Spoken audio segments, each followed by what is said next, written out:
కేజ్రీవాల్ గారు జైలుకెళ్ళినప్పుడు, కవిత గారు జైలుకెళ్ళినప్పుడు, చంద్రబాబు నాయుడు గారు జైలుకెళ్ళినప్పుడు, జగన్మోహన్ రెడ్డి గారు జైలుకెళ్ళినప్పుడు, అంటే ఇలా మహా ప్రముఖులందరూ కొంచెం చెప్పుకునే పేర్లందరూ జైలుకెళ్ళినప్పుడు, ఈవెన్ లిక్కర్ కేసులో కవిత గారు జైలుకెళ్ళినప్పుడైనా సరే, వీళ్ళు జైల్లో ఏం జేస్తారు? వీళ్ళ మొదటి రోజు హెల్త్ ఎలా ఉంది? ఏమేం తింటారు? ఏమేం తాగుతారు? ఎవరెవరితో మాట్లాడతారు? ఎలాంటి బెరాక్‌లో యేస్తారు? ఎన్ని రోజుల్లో బయటికొస్తారు? ఇట్లాంటి వాటి గురించి మాత్రం డిస్కషన్ ఉంటది. మనందరికి తెలిసిందే. ఆబ్వియస్‌లీ అంబటి గారు గూడా జైలుకెళ్ళారు. రాజమహేంద్రవరం జైల్‌లో 14 రోజుల పాటు రిమాండ్ ఇస్తే, ఇప్పుడు ప్రెజెంట్ తను జైల్‌లో ఏం జేస్తున్నాడన్న ఉత్సుకత, క్యూరియాసిటీ అందరికీ పెరిగిపోయింది. వై? బికాజ్ గతంలో ఆహ్, జైలుకెళ్ళొచ్చినటువంటి చంద్రబాబు నాయుడు గారు ఇప్పుడు చెప్పిన మాటలు తెలుసు కదా! నాకు వెస్టర్న్ కమౌంట్ అడిగితే ఇండియన్ కమౌంట్ ఇచ్చారు. అండ్ కూర్చోడానికి కుర్చీ వేయలేదు. ఇలాంటి చిన్న చిన్న కంప్లెయింట్స్ ఉంటాయి. మరి ఇతని పరిస్థితి ఏంటి అని జెప్పేసి ఇతనికి సంబంధించినటువంటి మీడియా ఛానెల్స్ ఏవైతే ఉంటాయో చాలా కష్టపెట్టేస్తున్నారు జైల్‌లో ఈ ప్రభుత్వం అని జెప్పేసి మాట్లాడతారు గానీ, ఒకటి మాత్రం గుర్తుపెట్టుకోండి. జైళ్ళ శాఖ ఏ ప్రభుత్వానికి అయినా సరే, ఎవరికైనా సరే అనుకూలంగా ఎప్పుడూ పనిజేయదు. వాళ్ళకి కావాల్సింది కన్సర్న్ ఖైదీ బాగోగులు మాత్రమే. ఎందుకంటే ఖైదీ రెస్పాన్సిబిలిటీ మెయిన్. తనకేమన్నా అయితే వాళ్ళు చూసుకునే బాధ్యత వాళ్ళది కాబట్టి. ఎలాంటి ఫుడ్ పెడుతున్నాము, ఎక్కడ ఉంచుతున్నాము, అతను బాత్రూమ్‌కెళ్ళి ఏం చేస్తున్నాడు, ఎవరెవరితో మాట్లాడుతున్నాడు, మందులు సరిగ్గా వేసుకుంటున్నాడా లేదా, ఎలాంటి హెల్త్ ప్రాబ్లమ్స్ ఉన్నాయి బయటున్నప్పుడు, బయట ఎలాంటి మందులు వాడేవారు, హెల్త్‌కి సంబంధించి ఏమన్నా నడుం బెల్ట్‌లు, మెడ బెల్ట్‌లు లాంటివి పెట్టుకునేవాడా, లేకపోతే ఏమైనా కాళ్ళకి, వేళ్ళకి రబ్బర్‌లు చుట్టుకునేవాడా, ఏమన్నా సర్జరీలు అయ్యాయా, ప్రెజెంట్ సిట్యుయేషన్ ఎలా ఉంది, లోపల షుగర్లు, బీపీలు ఇట్లాంటివి ఏమన్నా ఉన్నాయా, కోడిగుడ్డు, రొట్టెలు ఇట్లాంటివి ఏమైనా పెడితే తినగలడా, పాలు పోస్తే మిల్క్ ఎలర్జీ ఏమన్నా ఉందా లేదా, టీ ఇస్తే టీ ఎలర్జీ ఏమైనా ఉందా లేదా, పప్పు ఇస్తే పప్పు ఎలర్జీ ఏమైనా ఉందా లేదా, పెరుగిస్తే డైరీ ఎలర్జీ ఏమైనా ఉందా లేదా. ఇన్ని చూసుకుంటారు వాళ్ళు. ఎందుకంటే వాళ్ళకి పర్సన్ ముఖ్యం. నువ్వు ఏ పార్టీ నుంచి వచ్చావో వాళ్ళకి అనవసరం. నువ్వు ఏ కంపెనీని ఎత్తేసి వచ్చావో వాళ్ళకి అనవసరం. నువ్వు ఎవరిని పొడిచొచ్చావో వాళ్ళకి అనవసరం. నువ్వు ఎవరి దగ్గర దొంగతనం చేసి వచ్చావో వాళ్ళకి అనవసరం. ఎవరిని దోచుకొని వచ్చావో కూడా అనవసరం. వాళ్ళకి కావాల్సింది ఏంటంటే జైళ్ళ శాఖకి కేవలం ఖైదీ వాళ్ళ పరిరక్షణలో ఉన్నన్ని రోజులు తను ఎలాగైతే వచ్చాడో అలాగనే బయటికి పంపగలిగామా లేదా అని మాత్రమే వాళ్ళు చూస్తారు.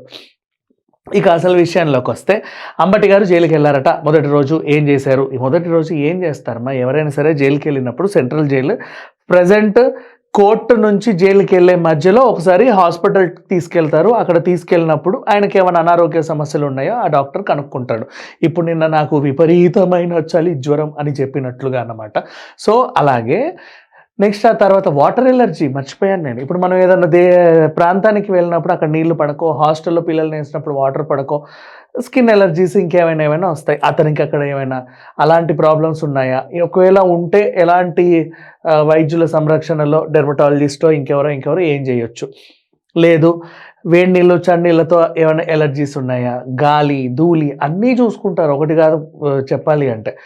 ఇట్లా ఇప్పుడు ఇతని డైట్ ఏముంటది, వాళ్ళు ఏది పెడితే అది తింటారు. లేదు అనుకుంటే క్యాంటీన్ ఫెసిలిటీ ఉంటది. ఏది నచ్చితే అది కొనుక్కోవచ్చు, తినొచ్చు. Next water bottle. అక్కడ వాటర్ నాకు పడట్లేదు అన్నా సరే క్యాంటీన్‌లో మినరల్ వాటర్ బాటిల్స్ ఉంటాయి. కొనుక్కొని తాగొచ్చు. అండ్ ఏ బెరాక్‌లో ఏస్తారు. ఇప్పుడు గతంలో వచ్చిన వార్తలేంటంటే, మన కేజ్రీవాల్ గారిని ఏదో ఉగ్రవాదులు, తీవ్రవాదులు ఉన్న పక్కన బ్యారక్‌లో ఏశారు అని జెప్పేసి అన్నారు. అట్లా ఏమీ ఉండదు. ఎందుకు చెప్పనా? ఒక చిన్న ఇదుంటది జైల్‌లో వాళ్ళకి కూడా.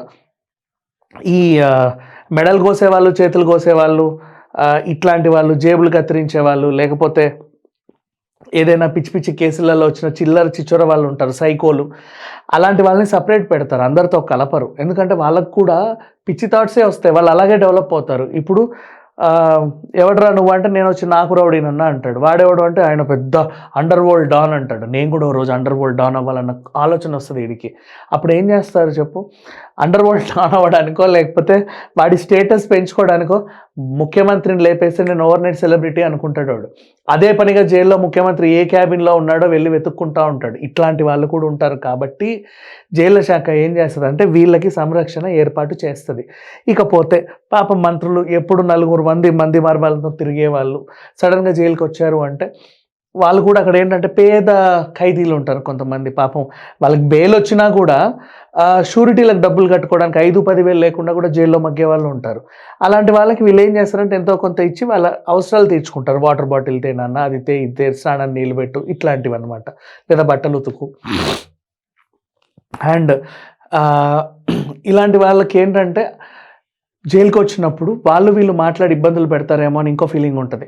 అలా కాకుండా ఏం చేస్తారంటే మెడిటేషన్ చేసుకోవచ్చు. ఎందుకంటే రెగ్యులర్ లైఫ్ మార్నింగ్ లేచినప్పటి నుంచి నైట్ పడుకునేంత వరకు చాలా బిజీగా ఉండేవాళ్ళు. ఎప్పుడన్నా ఏమీ లేని చోటికి వెళ్ళి ఒక 10 రోజులు ఉండొద్దాం, ఒక హాలిడే ట్రిప్కి ఉండొద్దాం అనుకున్న మైండ్ సెట్ ఉంటే జైల్లో హ్యాపీగా ఉండొచ్చు. ఎందుకంటే నీకు విపసన లాంటివి ఇంకేంటో ఉండే వెల్నెస్ సెంటర్లో జరగనివన్నీ కూడా ఇక్కడ నీకు జరుగుతున్నాయి కాబట్టి ఒంటరిగా ఉంటావు, ఫోన్లు ఉండవు, ఏముండవు, కొన్ని రోజులు ఎండకో వానకో అలా ఉంటావు, కాసేపు మైండ్ ఫ్రెష్ అవుతుంది, ఏదో రోజు బెయిల్ వస్తుంది, బయటికి వస్తావు, ఏదో రిసార్ట్కి వెళ్ళో, ఏదో వెల్నెస్ సెంటర్కి వెళ్ళో, ఏదో రిహాబిలిటేషన్ సెంటర్కి వెళ్ళి వచ్చినట్టు ఫీలింగ్ ఉంటుంది తప్ప నేను జైలుకి వెళ్ళొచ్చాను అనే ఫీలింగ్ ఉండదు, బాధ ఉండదు.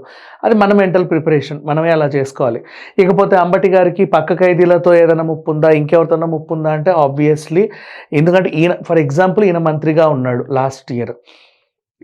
ఇతను పెట్టిన కేసుల వల్ల కూడా ఎవరైనా జైలుకి వెళ్ళి ఉన్నారనుకోండి, అపోజిషన్లో ఎవరైనా, వాళ్ళు ఇంకా అక్కడే మగ్గుతున్నారు అనుకోండి, ఏ రోజో బయటకు వస్తా వాడిని చూసుకుంటా అన్నట్టు మైండ్ సెట్ ఉన్న వాళ్ళు ఆయనే ఇక్కడికి వచ్చాడు అని తెలిస్తే ఏదైనా హాని తలపెట్టే అవకాశం కూడా ఉంది.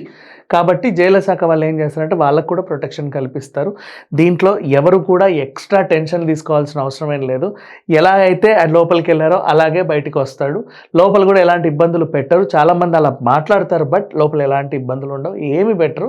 వాళ్ళకు రూల్స్ అండ్ రెగ్యులేషన్స్ వస్తాయి ఇతన్ని ఎలా చూడాలి అని. ఎందుకంటే చాలామంది జైలు అనగానే వాళ్ళకి వెంటనే అనారోగ్య సమస్యలు వస్తూ ఉంటాయి. సిట్ విచారణ అంటే చాలా వెంటనే అనారోగ్య సమస్యలు వస్తాయి. ఈడీ విచారణ అంటే చాలా వెంటనే మంచమెక్కి ఇలా కూర్చుంటారు. అట్లా కాకుండా అలాంటివి నమ్మర్లే, అంటే వేరే వాళ్ళ సలహాలు ఇస్తూ ఉంటారు. అట్లా కాకుండా అబద్ధాలు ఏం చెప్పకుండా నిజంగా ఏదైనా కన్సర్న్ ఉంది, అయ్యో పాపం ఈయనకు అది ఉంది ఇది ఉంది అనుకుంటే ఖచ్చితంగా చూస్తారు. అండ్ ఎలా వచ్చిన మనిషిని అలాగే పంపుతారు. వేరే టెన్షన్లు అయితే ఎవరు పెట్టుకోవాల్సిన అవసరం లేదు. ఆల్రెడీ 2 రోజులు అయ్యాయి. బెయిల్ వీలైతే ఇంకా త్వరగా కూడా రావచ్చు, లేదన్నా ఎంత కాదనుకున్నా 14 డేస్కి అయితే బయటకు వస్తాడు. Thank you so much.